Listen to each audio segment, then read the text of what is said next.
नमस्कार, माझ्या मराठी किचन चॅनलमध्ये आपलं स्वागत आहे।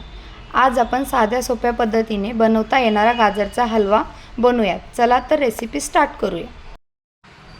सर्वात आधी मी इथे गाजर स्वच्छ धुवून घेतले, त्यानंतर त्याचे छोटे तुकडे करून घ्यायचे।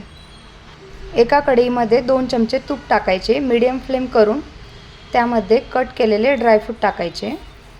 हलका असा ब्राउन कलर येईपर्यंत परतून घ्यायचे। तर आता तुम्ही बघू शकता इथे छानसा ब्राउन कलर आलेला आहे।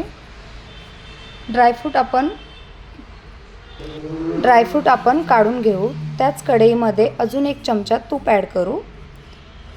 त्यामध्ये बारीक कट केलेले गाजरचे तुकडे टाकू। त्यानंतर हलकं परतून घ्यायचे। त्यानंतर झाकण ठेवून 5 मिनिट वाफवून घ्यायचे।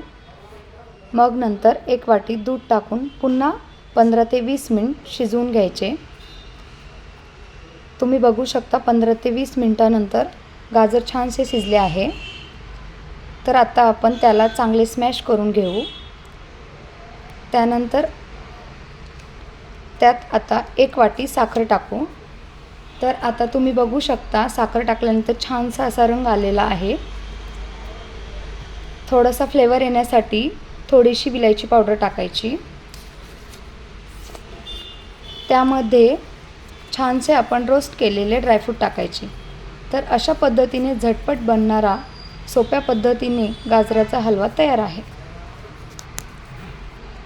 हा व्हिडिओ तुम्हाला कसा वाटला कमेंट्स करा, लाईक करा, शेअर करा आणि सबस्क्राईब करायला विसरू नका। धन्यवाद।